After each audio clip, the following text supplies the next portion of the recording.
Faire des sommes, c'est bien, mais faire des sommes sous certaines conditions, c'est beaucoup plus utile, et surtout, c'est pas tellement plus difficile. Surtout, quand on sait se servir d'Excel. C'est précisément ce qu'on va voir dans cette vidéo, vous vous en doutez. Comme d'habitude, pour pouvoir me suivre et progresser au maximum, vous pouvez télécharger le fichier que j'utilise, le lien est dans la description. Comme d'habitude également, cette vidéo, elle vous est offerte par Brain Formation, mon organisme de formation spécialisé sur Excel, formation, développement, etc., etc. Ceci étant dit, au boulot.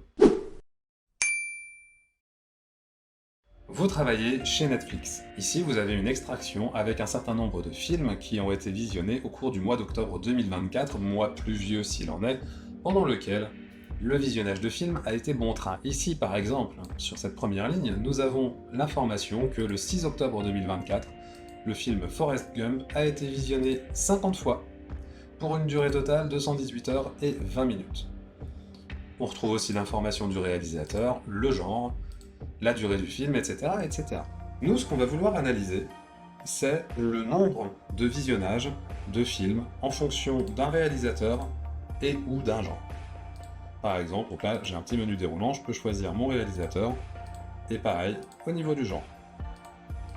On va voir comment faire ça avec des fonctions NBC ensemble et SUMC ensemble. Alors d'abord, on va essayer de voir combien de fois, on va utiliser une fonction NB et on va essayer de voir combien de fois le réalisateur que nous aurons sélectionné ici en I5 apparaît dans la liste qui est ici. Pour ça, on va utiliser donc une fonction NBC ensemble. Alors on pourrait faire une NBC simple, mais qui peut le plus peut le moins. Donc c'est parti, égale nb.c.ensemble. Alors, pour que vous puissiez bien suivre, je vais passer dans la barre de formule ici. Je pense que ce sera plus visible.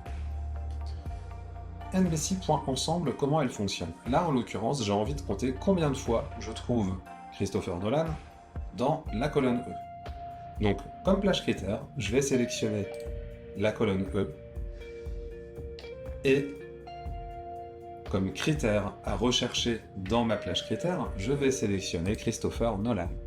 C'est tout, je peux fermer ma parenthèse ici. Je demande à Excel de regarder dans la colonne E combien de fois il trouve Christopher Nolan. En l'occurrence, il le retrouve 110 fois. Maintenant, si j'ai envie de savoir combien de fois je trouve un film de type drame réalisé par Christopher Nolan, eh bien ça se complique un petit peu, il va falloir qu'on rajoute un critère. Donc je vais écrire NB Science, et là je vais devoir de nouveau indiquer plage critère et critère. Je vais recommencer avec le réalisateur.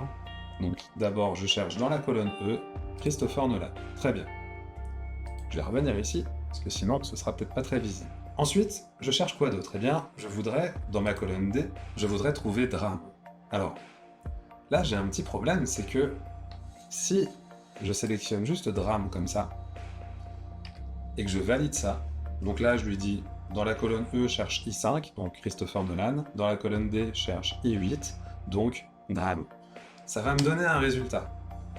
Mais 0, ça paraît un petit peu bizarre. Parce que potentiellement ici, je vois bien que j'ai déjà Christopher Nolan sur The Prestige. C'est un drame. Le problème, c'est que c'est pas que un drame. C'est un drame et un thriller. Et donc, Excel ne remarque pas que c'est un drame. Ça, il va falloir qu'on l'écrive d'une manière un peu spécifique. Alors d'abord, avant d'essayer d'intégrer avec I8 pour que ce soit dynamique, on va le faire en dur, quelque part. Et je vais écrire drame en mettant une astérisque de chaque côté de drame. Donc je cherche pas que drame, je cherche drame avec une astérisque de chaque côté. Ça va permettre de dire à Excel, l'astérisque, ça va nous permettre de dire que même s'il y a un truc derrière ou devant, c'est pas grave, il faut qu'il compte quand même. Et là du coup, tout de suite, j'obtiens 62, ce qui est un peu plus intéressant. Maintenant, c'est bien beau ça, mais moi j'aimerais bien que ce soit dynamique et que ça prenne en compte la valeur que j'ai en I8, de manière à ce que ça fonctionne avec mon menu déroulant. Donc là, ce que je vais faire, ça va être un tout petit peu technique, mais grâce à Corentin, qui est tous les jours un peu meilleur au montage, je suis sûr que vous allez très bien voir. Voilà. Je vais mettre guillemets, astérisque, guillemets, une esperluette, I8, De nouveau une esperluette. Alors l'esperluette, c'est le « et » commercial qu'on a sur la touche 1 en haut à gauche de notre clavier généralement. Et de nouveau, je mets une astérisque entre guillemets. Ça, c'est équivalent à écrire drame comme ceci. Ça revient au même. Je ferme le guillemet pour bien prendre en charge mon astérisque. Je mets une esperluette pour faire le lien avec I8. De nouveau une esperluette pour faire le lien avec le deuxième astérisque que je mets également entre guillemets. Alors c'est un peu technique, mais encore une fois, je suis sûr que Corentin va vous faire un zoom aux petits oignons pour que vous puissiez bien lire ça. Et voilà. Maintenant, si je cherche le nombre de thrillers visionnés, toujours sur Christopher Nolan, je vois que j'en ai 54, ça marche super bien, c'est nickel. Alors, ça, bon, c'est pas mal, hein, mais cette information-là ne veut pas nécessairement dire grand-chose, parce que, encore une fois, certes, là, j'ai trouvé une fois Christopher Nolan avec drame ou thriller, mais en vrai, ça correspond à 24 visionnages. Donc, ça me donne une info sur la fréquence à laquelle reviennent certains réalisateurs, certains genres, peut-être, mais c'est pas encore forcément satisfaisant. Moi, ce que je vais vouloir faire maintenant, c'est regarder vraiment la somme des visionnages par réalisateur, puis par réalisateur sur un certain genre. Et donc pour ça, on va utiliser une fonction qui est très proche, qui va être la fonction somme-si ensemble. Pareil, il y a la somme-si qui existe, mais elle ne permet de gérer qu'un seul critère, et les arguments sont dans un ordre un peu différent de la somme-si ensemble, donc moi ce que je vous recommande, utilisez systématiquement la somme-si ensemble, ça vous évitera de vous mélanger les pinceaux, et encore une fois, qui peut le plus, peut le moins. Donc, on retrouve une logique très similaire à la NB Science, sauf que là, je dois indiquer au tout début une plage somme. Et oui, là j'ai pas simplement envie de compter le nombre de fois où je trouve à la fois, en l'occurrence Christopher Nolan pour un drame, j'ai envie de faire la somme dans une certaine colonne. En l'occurrence, je veux faire la somme des visionnages dans la colonne F, si, dans la colonne E, je trouve Christopher Nolan. Alors pour l'instant, je vais m'arrêter à ça, on va juste regarder le nombre de visionnages réalisés sur des films de Christopher Nolan au mois d'octobre, du coup. Et je précise que c'est au mois d'octobre simplement parce que les données ne sont que sur le mois d'octobre. Et là, je vois que j'ai 4732 visionnages pour Christopher Nolan. Maintenant, si j'ai envie de savoir le nombre de visionnages pour Christopher Nolan sur des drames, eh bien, je vais réutiliser la somme-si ensemble et je vais rajouter un critère, comme on a fait tout à l'heure, pour le NB-si ensemble. Donc je commence bien par ma somme, je veux faire la somme des nombres de visionnages.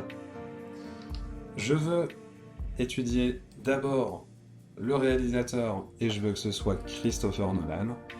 Et le genre, je veux regarder dans la colonne D les drames. Et alors, attention, même piège, oups, je vais revenir ici. Même piège que tout à l'heure.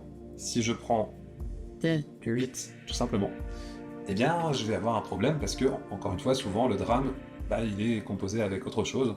C'est assez rare d'avoir un genre de film unique sur un certain film. Donc, je réutilise la même astuce. Je vais mettre un astérisque, ou une astérisque, je ne sais pas le genre du mot astérisque.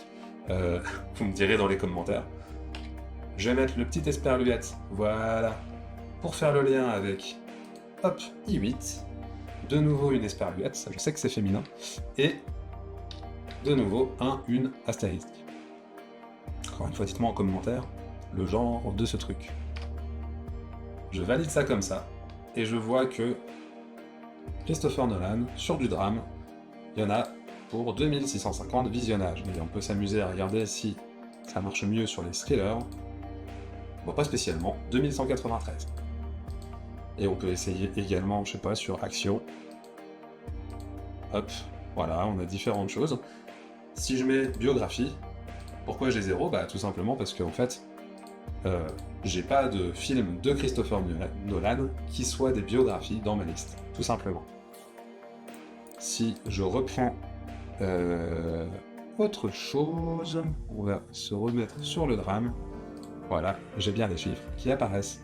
On pourrait faire le même exercice pour faire la somme sur la durée totale de visionnage, par exemple. Après, nous ne sommes limités que par notre imagination. Et voilà pour cette vidéo sur les fonctions somme-si ensemble, NB-si ensemble.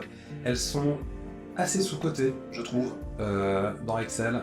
On peut vraiment faire des chouettes choses en statistique, notamment sur des tableaux de bord, avec ces fonctions-là. Maintenant, c'est vrai qu'elles demandent un tout petit peu de temps pour être prises en main, donc j'insiste, mais n'hésitez pas à télécharger le fichier que j'ai utilisé dans cette vidéo. En plus, ça vous fait une belle liste de films avec les réalisateurs, les durées, bref. Ça prend du temps de compiler toutes ces données et c'est super pratique pour s'entraîner, donc profitez-en, c'est offert, c'est gratuit. Comme d'habitude, si cette vidéo vous a plu et vous est utile, eh bien pensez à laisser un petit pouce en l'air, pensez à vous abonner, dites-moi en commentaire, encore une fois, astérisque féminin ou masculin, je ne sais pas. Et puis, de manière générale, si vous avez des questions, posez-les en commentaire, j'essaie de répondre systématiquement, donc demandez, ça ne coûte rien. Sur ce, eh bien, je vais vous remercier d'avoir regardé cette vidéo jusqu'au bout, et je vous dis à très bientôt pour continuer à progresser ensemble sur Excel.